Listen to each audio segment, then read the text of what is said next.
Hello dear student, welcome to our new session of your very intellectual course, that is bridge course.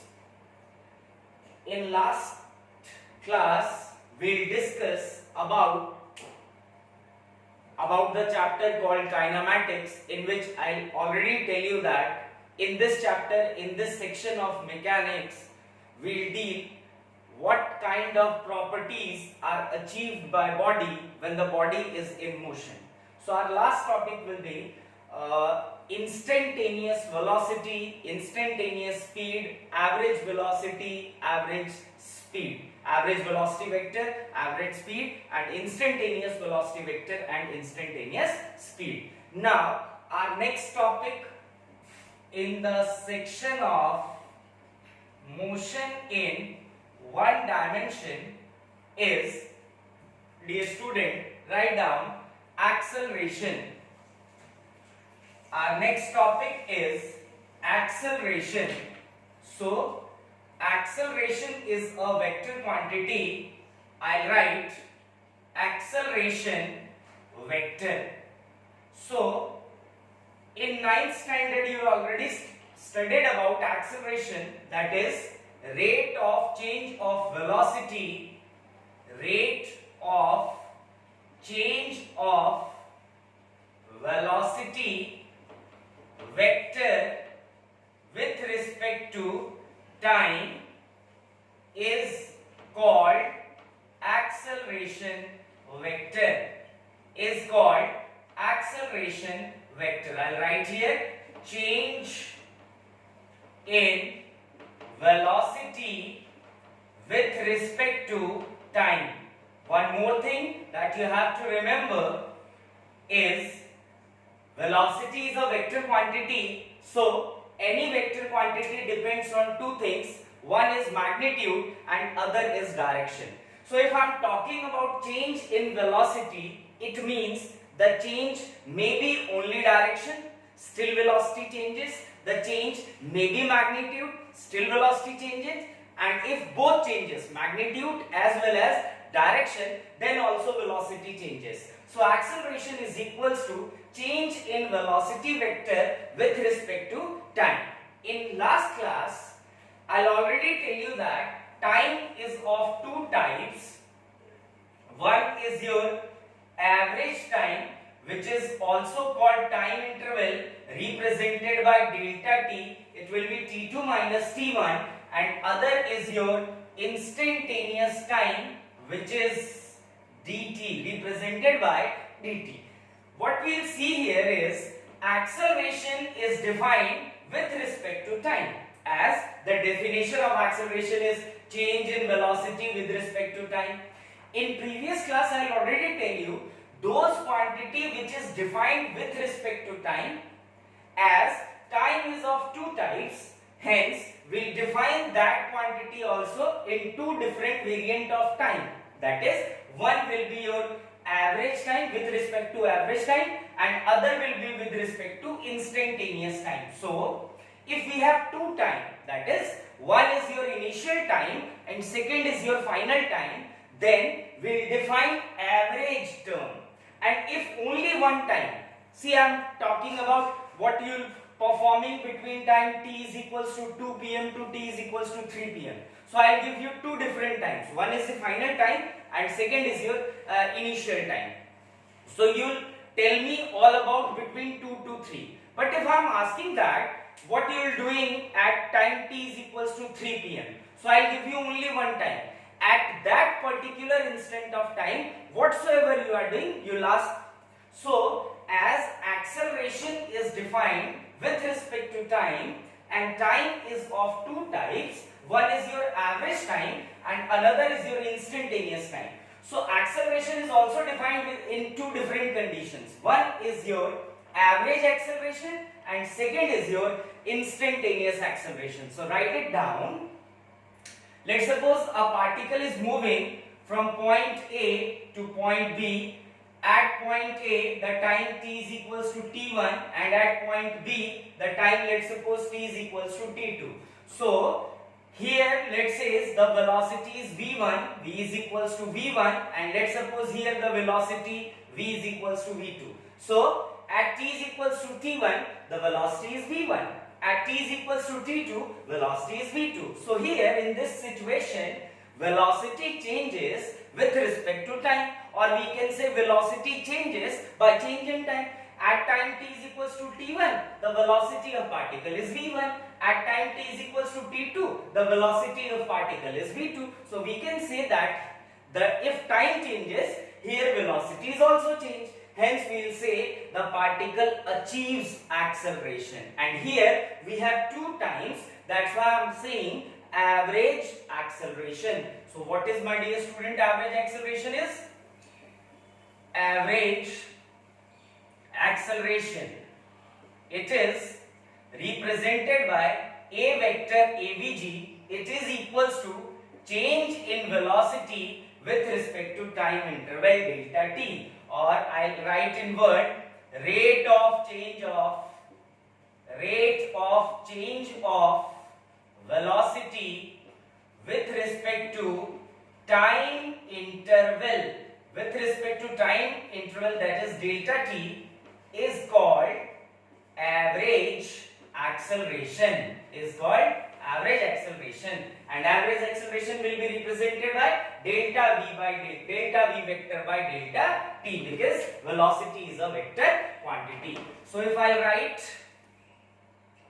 in proper manner, then average acceleration is equals to v2 minus v1 over t2 minus t1. Remember, v2 is velocity at time t is equals to t2, and v1 is velocity vector at time t is equals to t1. So this is all about average acceleration, delta v vector by delta t, or we can say final velocity vector minus initial velocity vector divided by final time minus initial time. Rate of change of velocity vector with respect to time interval is called average acceleration vector. Now, second is your instantaneous acceleration.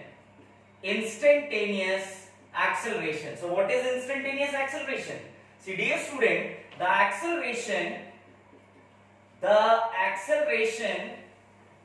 which defines at particular instant of time.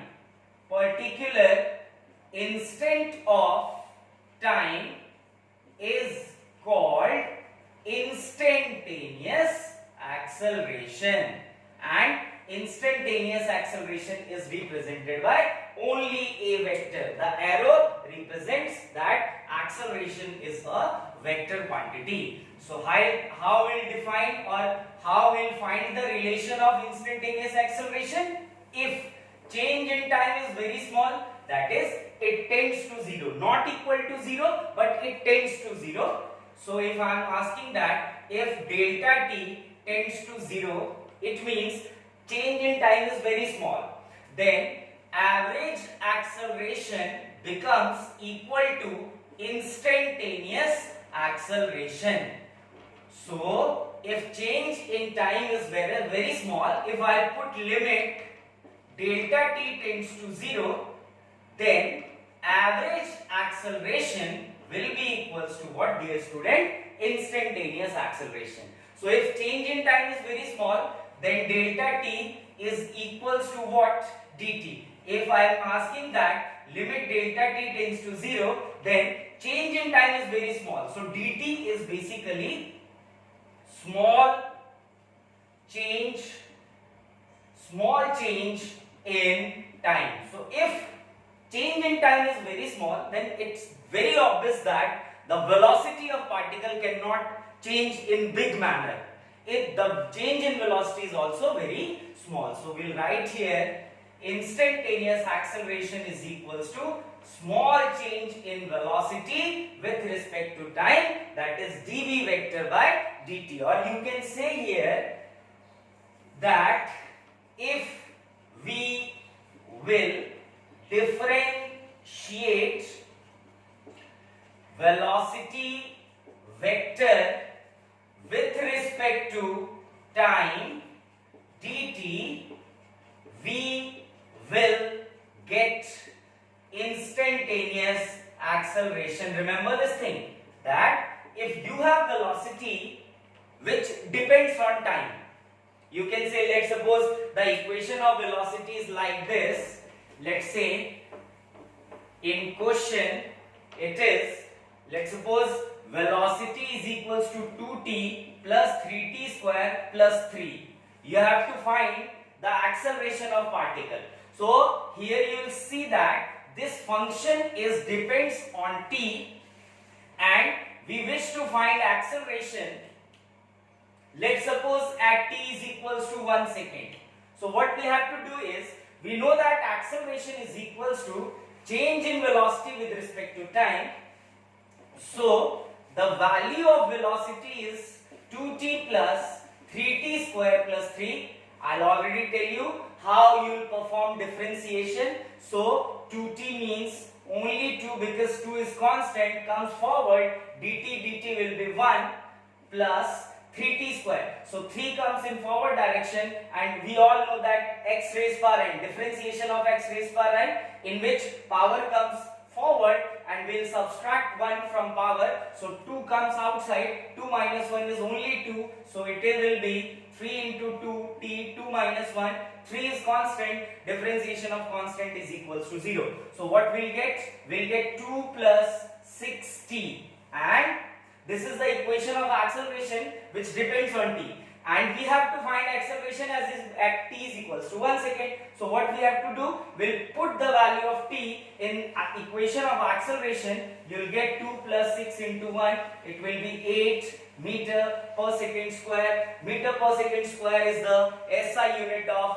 acceleration. So I hope you all understand the basic assessment, the basic fundamental thing of acceleration. That is, acceleration is rate of change of velocity vector with respect to time, as time is of two types. Hence acceleration is also defined in two different types. First time is your average time, which is also called time interval, in which two time is given, then the quantity which defined is average. So if delta t is there, we'll define average acceleration.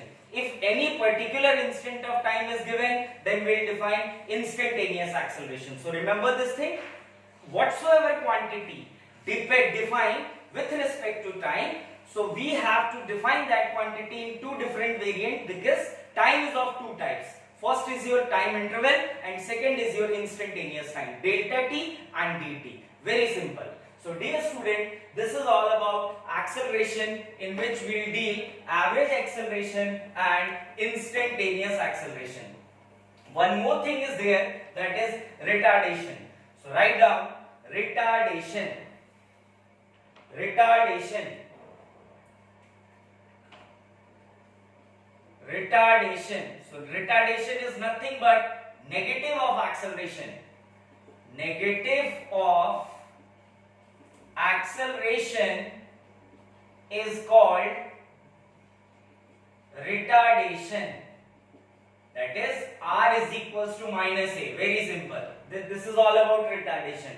And remember one more thing, that if the initial velocity of particle, I'll say, if the initial velocity of particle is greater than final velocity of particle, then we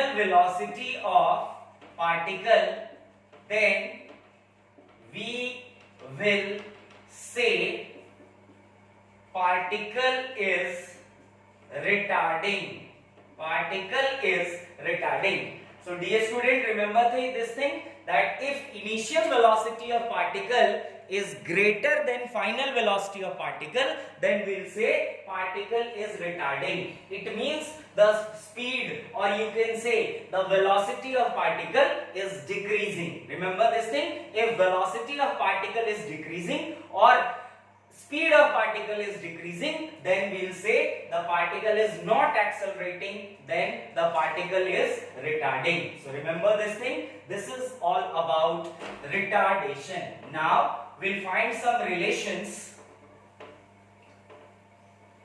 we'll find some relations. Write down very first relation, that is relation between instantaneous velocity and instantaneous speed. Relation between, write down, our next topic is relation between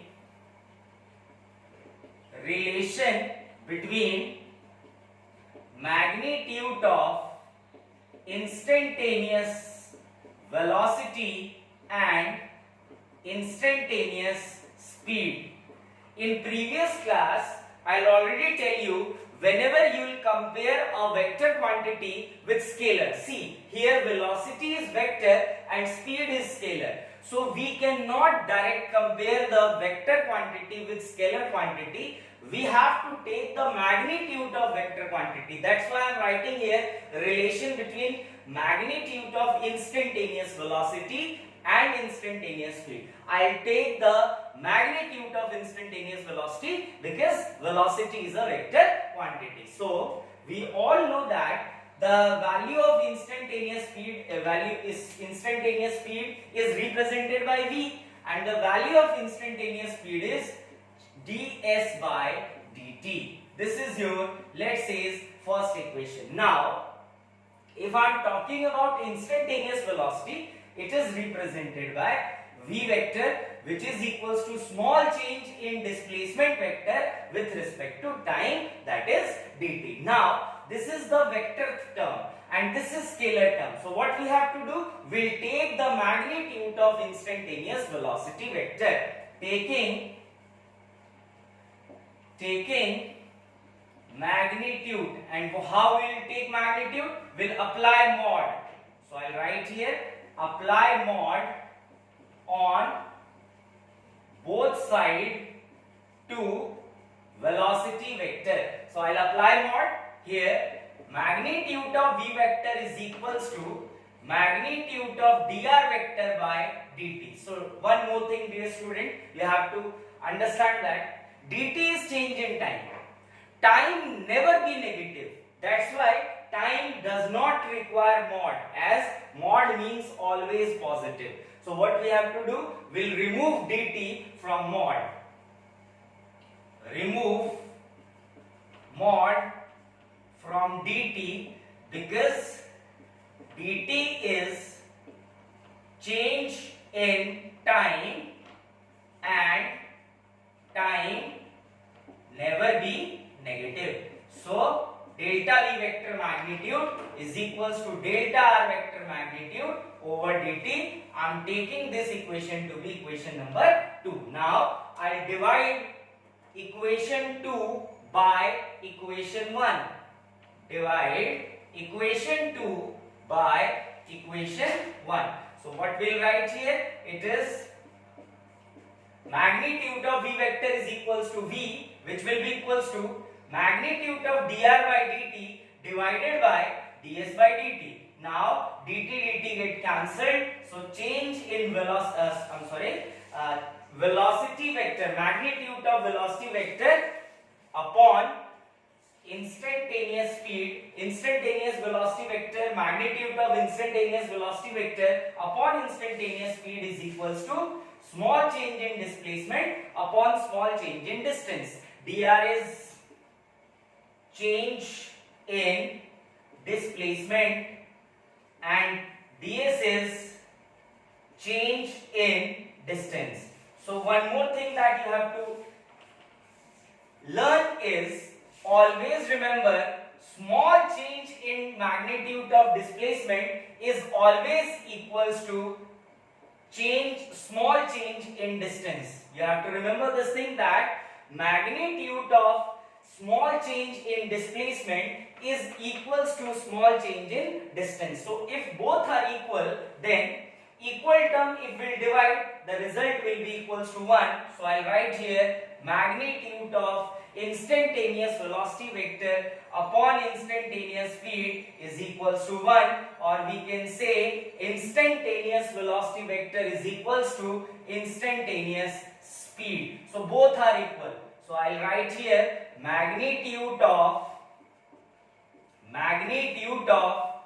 instantaneous velocity vector is always equal to instantaneous speed. So remember this thing, that instantaneous velocity vector, if I am taking the magnitude of instantaneous velocity vector, then magnitude of instantaneous velocity vector is always equals to instantaneous speed, is always equals to instantaneous speed. Now I hope you all understand this concept. Small change in displacement, magnitude of small change in displacement is equals to small change in distance. Magnitude of instantaneous velocity vector is equals to instantaneous speed. Two things that you have to remember is, first is small change in displacement vector magnitude is equals to small change in distance, first thing, and second thing is small change in instantaneous velocity vector is equals to instantaneous speed. Now we'll start with our next topic. It is position time graph. Write down next heading, position time graph. Position time graph.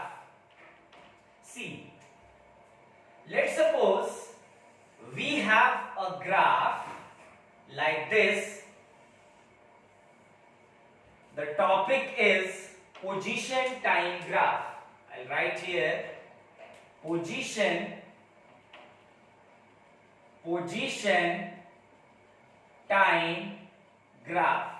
So remember one thing, time is always taken along x-axis and position vector, or we can say here position vector time graph. Not only position, I write position vector time graph, and position vector is always taken along y-axis. You have to remember this thing, time is always taken along x-axis. Let's suppose a particle is moving like this in any arbitrary path.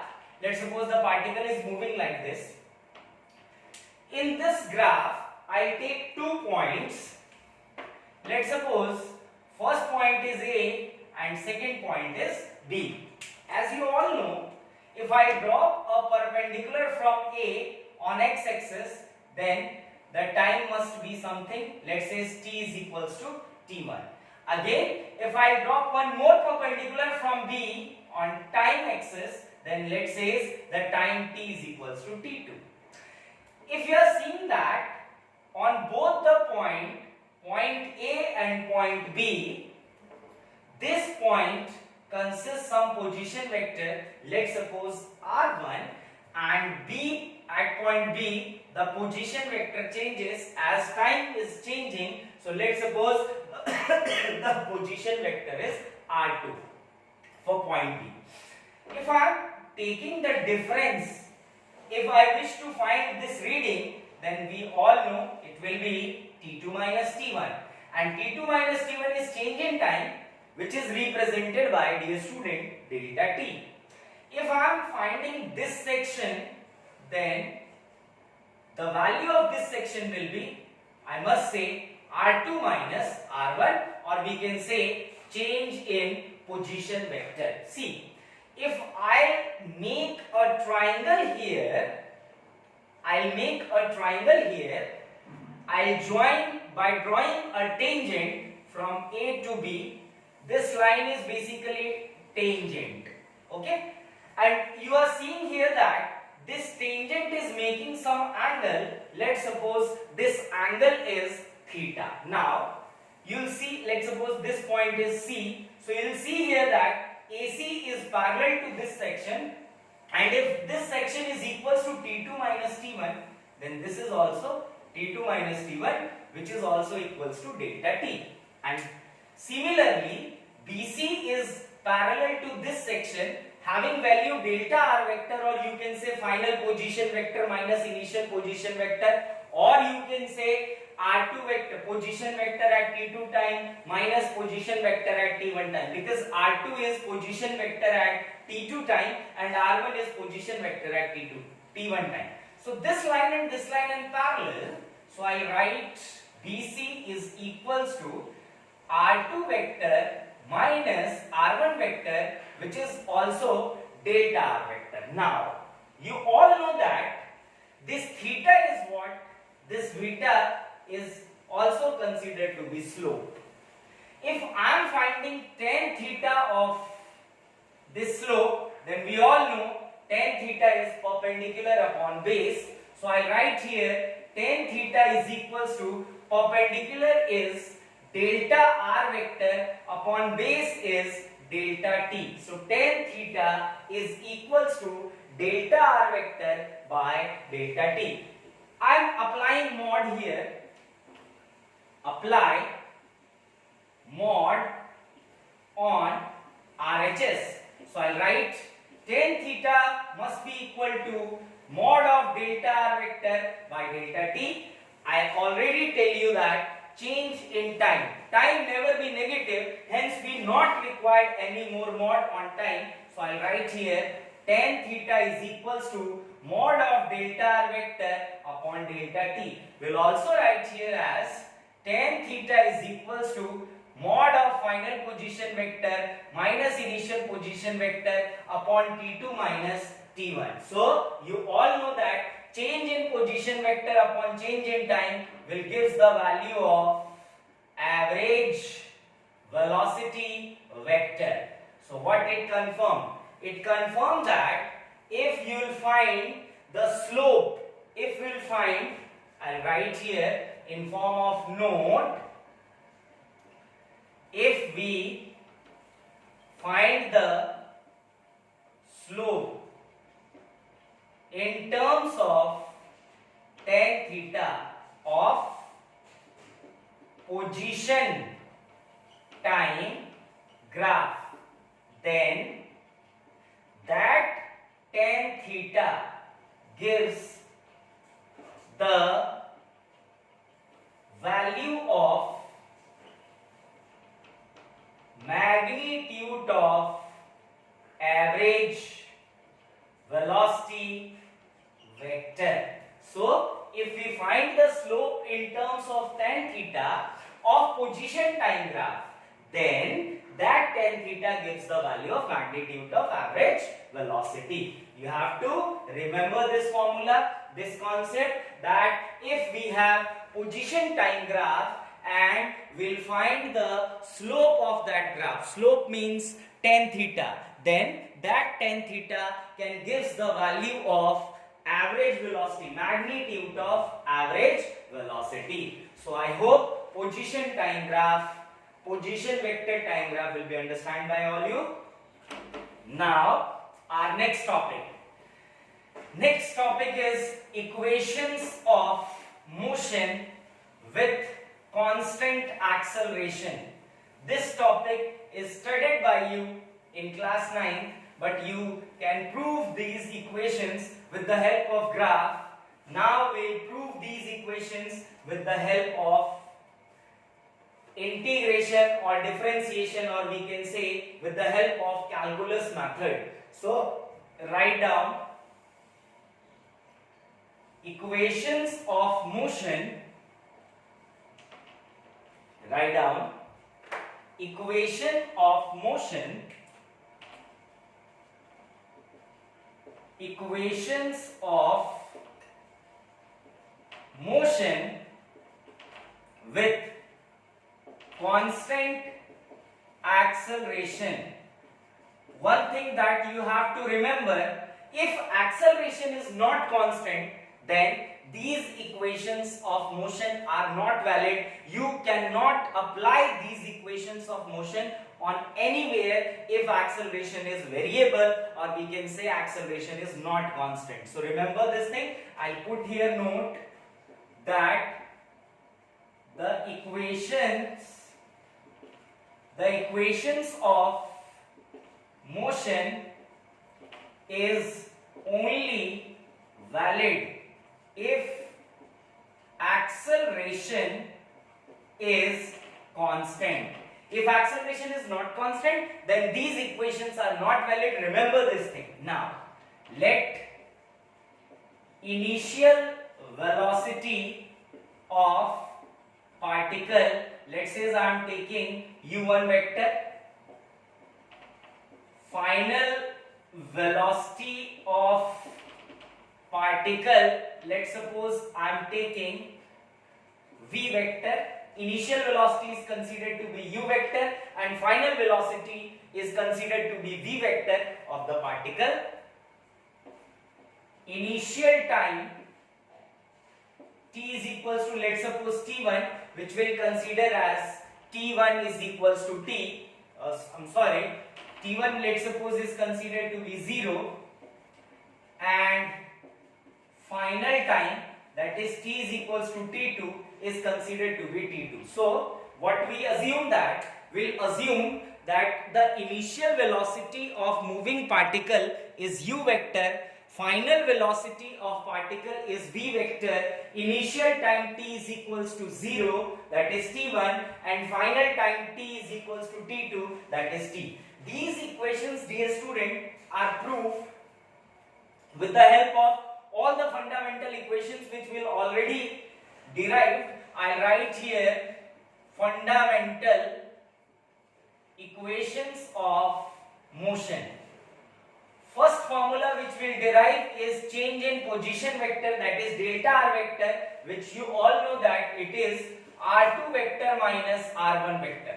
Second formula what we will derive is average velocity vector, it is change in position vector upon change in time, that is r2 vector minus r1 vector upon t2 minus t1.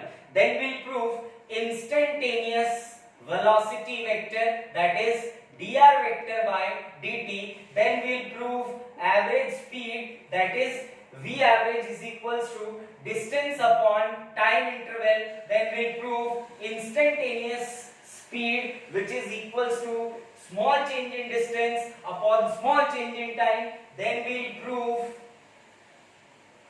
average acceleration, which is equals to what, dear student? It is equals to change in velocity vector upon change in time. Then we will prove instantaneous acceleration, which is small change in velocity vector upon small change in time, that is dv vector by dt. So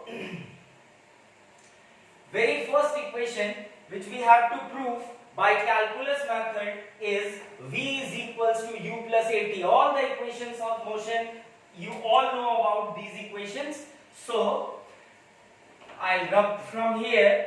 You must remember initial velocity is considered to be u vector, final velocity is considered to be v vector, initial time is considered to be 0, final time is considered to be t. And these fundamental equations are, we already studied, we already proved these equations. With the help of these equations, we'll find average, equations of motion with constant acceleration. The equations of motion is v is equals to u plus at.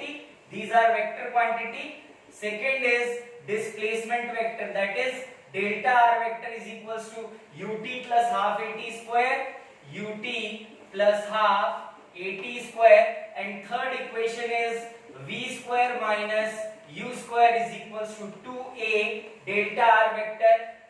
So we have to prove these equations of motion with the help of these fundamental equations. So dear student, very first equation what we have to prove is v vector is equals to u vector plus v vector is equals to u vector plus a vector into t. So I'll try to prove.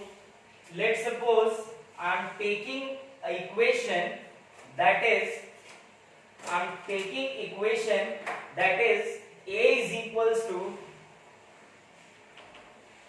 first equation of motion. It is a vector is equals to, let's say, dv vector by dt. Now I'll take dt towards a vector, so it will be multiplied with a vector. It is dv vector is equals to a vector into dt. Now you have to concentrate on further steps.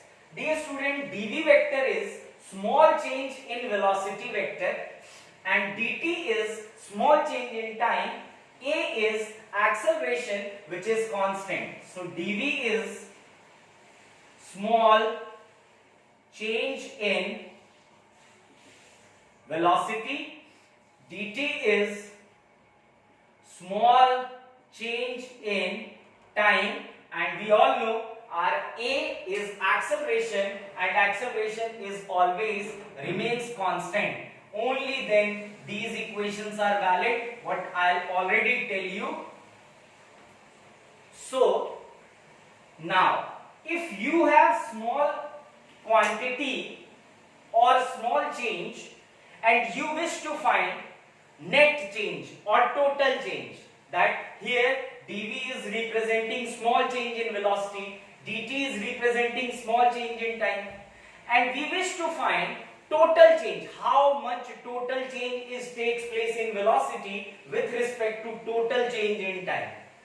So if small change is given, remember this thing, I am asking once again, if small change is given and you wish to find total change, then you have to integrate that term. I am repeating once again, if small change is given and we wish to find total change, then we have to integrate for finding total change. So for total change in velocity, integrating both sides, it will be integration of dv vector is equals to integration of a vector into t. Now acceleration is constant, and I will already tell you that in integration, if constant term is there, then constant comes in forward direction. So integration of dv vector is equals to a comes forward and it will be dt. Now time to put the limit, as dv vector is small change in velocity. We'll consider initial velocity to be u vector and final velocity vector to be v vector. And initial time is t is equals to 0 and final time t is equals to t2, which will be considered to be t. So now I am putting limit, dv vector is small change in velocity vector, in which we'll put limit for velocity, dt is small change in time, in which we'll put limit of time. So what we'll get, initial velocity is u vector and final velocity is v vector. Similarly t1 is 0 and t2 is t. Now if the integration of dx is s, dt is t, then integration of dv must be v. So I'll write v. Now we'll integrate the term. So integration, symbol of integration is removed. Only we'll put limit u vector and v vector is equals to a vector. Integration of dt is t. Limit is 0 to t.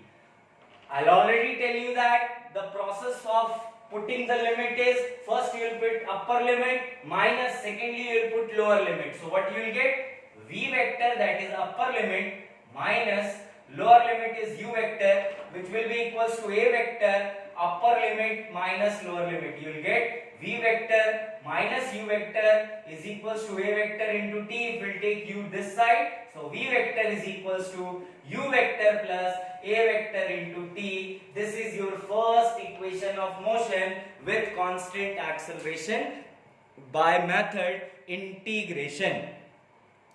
So I hope you all understand first equation of motion with constant acceleration.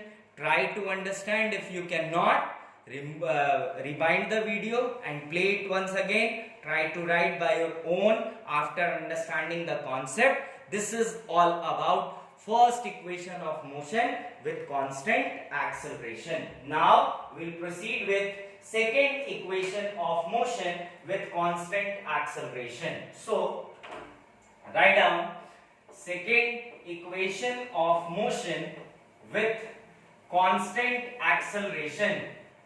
Second equation of motion with constant acceleration.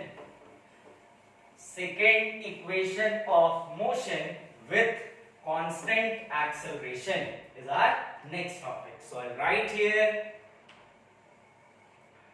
second equation of motion with constant acceleration.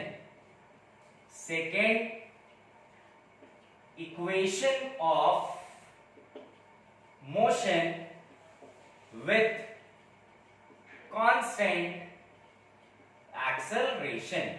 So dear student, we all know that second equation of motion is delta r vector, which is also called displacement vector. You will consider it r vector, you will consider it s, whatsoever you want, you wish to symbolize displacement, you will take. So let's suppose I am taking this equation from equation v vector is equals to dr vector by dt. Now we all know that v vector is equals to u vector plus a vector into t. I'll put this value here. It will be v vector, instead of v vector I'll put u vector plus a vector into t is equals to dr vector by dt. Now what I'll do, I'll take dt this side, so it will be u vector plus a vector into t multiply dt is equals to dr vector. Now we'll multiply dt with u vector as well as with a vector t dt. So we'll get dr vector is equals to u vector into dt plus a vector t dt. Now again we will process integration here. Why? Because dr vector is small change in position vector, dt is small change in time. So if we want to find total change in displacement vector, so if small change is given and we wish to find total change, then we have to integrate. The only process is integrate. If total change is given and you wish to find small change, then we have to process with differentiation. But here we have small change in displacement vector. dr vector means small change in displacement vector, dt is small change in time. So what we have to do for finding total change in displacement vector, we have to integrate the term. So I'll write here for total change in displacement integrating both sides. What we'll get? Integration of dr vector is equals to integration of u vector dt plus integration of a vector t dt. So dear student, let's suppose if particle is moving, see, once you start motion, then you cannot change initial velocity. If I'll start my motion with velocity, let's suppose 20 meter per second, then after starting motion, the initial velocity can't be changed. You are not able to change initial velocity. So what it implies? It implies u vector, which is also called initial velocity vector, this is also be a constant term. So let's suppose initial position vector is r1 vector, final position vector is considered to be r2 vector. So what we'll put here the limit of position vector, that is initial position vector to final position vector, is equals to u is u is initial velocity and initial velocity is constant. So constant come in forward direction. In next term, acceleration is constant. Acceleration also comes outside from integration, because if we are doing integration, then constant comes forward, constant comes in. So u vector and dt plus a vector t dt. Now t1 is 0, t1 is 0, t2 is t and t2 is t. We have to put the limit of dt. So if integration of dx is x, then integration of dr vector is r vector and integration of dt is t. So what we'll get here, we'll get integration of dr is r vector and limit is r1 to r2 is equals to u vector, integration of dt is t, t is equals to 0 to t is equals to t is your limit, plus a. Now t dt. So if nothing is there, then power is 1. So what is the integration of x raised power n dx? It is x n plus 1 upon n plus 1. So what is the differentiation of t dt? It is t 1 plus 1 upon 1 plus 1 and limit is 0 to t. So if we'll put the limit, the process of putting the limit is upper limit minus lower limit. Here it is r2 vector minus r1 vector is equals to u vector t2 minus t1, that is t minus 0 plus a, it is t square by 2, 0 say t. So r2 vector r1 vector, r2 vector minus r1 vector is said to be change in position vector.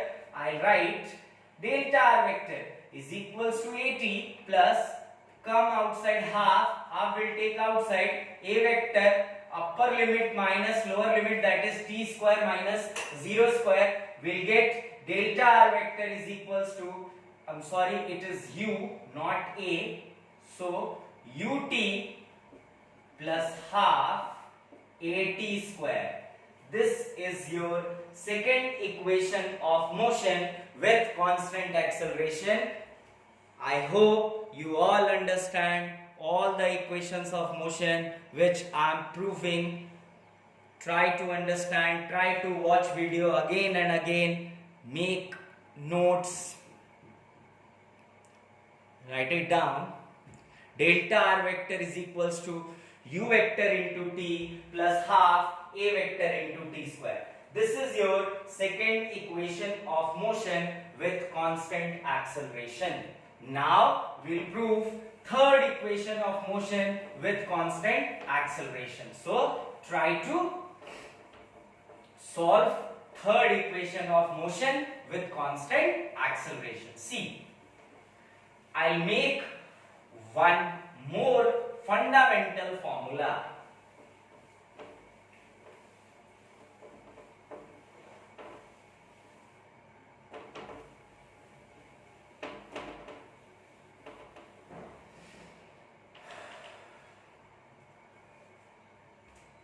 So write down third equation of motion, third equation of motion with constant acceleration. Third equation of motion with constant acceleration. Third equation of motion with constant acceleration. So dear student, by equation, let's suppose third equation of motion is v square minus u square is equals to 2as, that is v is final velocity, u is initial velocity, a is acceleration and t is time. That I am taking equation a is equals to dv vector by dt. So a vector is equals to dv vector by dt. Now I will multiply dr vector and divide. I will write here divide and multiply by dr vector, which is change in position vector or change in displacement vector, in RHS. What we'll get? A vector is equals to dv vector by dt multiply dr vector by dr vector. So you all know dr vector by dt. dr vector by dt is v vector. Change in position vector with respect to time. Dt is instantaneous velocity vector. So here we'll write a vector is equals to dv vector by dr vector and it is v vector. Now I'll take dr this side. So it is v vector dv vector is equals to a vector into dr vector. Now see dear student, dv vector is small change in position vector and small change in velocity vector, and dr vector is small change in displacement vector. So for changing the net change in function integrating both sides as I'll already tell you again and again, if small change is given and you wish to find total change, then you have to integrate the term for finding the total change. So for total change, for finding the total change or net change, we'll integrate both sides. It is integration v vector dv vector is equals to integration a vector dr vector. Now here we have to put the limit of velocity because last term is velocity and here last term is change in position vector. So initial velocity is u and final velocity is v. Similarly, initial position vector is r1 vector and final position vector is r2 vector. Now, if you know the formula v dv x dx, the integration of x dx is x square by 2. So v dv is v square by 2 and limit u to v, which will be equals to a is constant, integration of dr vector from r1 vector to r2 vector. Now I'll take to this side, so it is v vector square and limit is u vector v vector, 2 will be taken this side and integration of dr is r vector, limit is r1 vector to r2 vector. Now I'll put the limit. It is upper limit minus lower limit. So we'll get upper limit is v vector and lower limit is u vector. So v vector square minus u vector square is equals to 2a, upper limit minus lower limit, that is r2 vector minus r1 vector. You will get v vector minus u vector square is equals to 2a delta r vector. This is your third equation of motion with constant acceleration. I hope you all understand third equation of motion as well. So we will discuss three equations of motion. You have to remember these formula. These formula is called fundamental equations of motion, and that these formula, which is first is your v is equals to u plus at, second is your displacement vector is equals to u vector into t plus half a vector into t square. These three formula are equations of motion. So you have to remember these formula. These equations are only valid if acceleration is constant. Remember this thing. These are fundamental equations and these are equations of motion with constant acceleration. So I hope you all understand the minimum brief of your motion in one dimension. From next class we'll start Newton's laws of motion. As I'm asking again and again, these chapters are very lengthy, very expensive in time. We have to spend lots of time in mechanics because mechanics is very important part. But as this is a short term course, I'll only brief what actually chapter is, not all topic. So dear student, this is all about motion in one dimension. I hope you all understand small things which is used in motion in one dimension. From next onward class, we'll start with Newton's laws of motion. This topic is also studied by you in class 9, but now in 11th it is in higher integer form. So I hope you all enjoy your course. Thank you so much. Stay safe, stay home.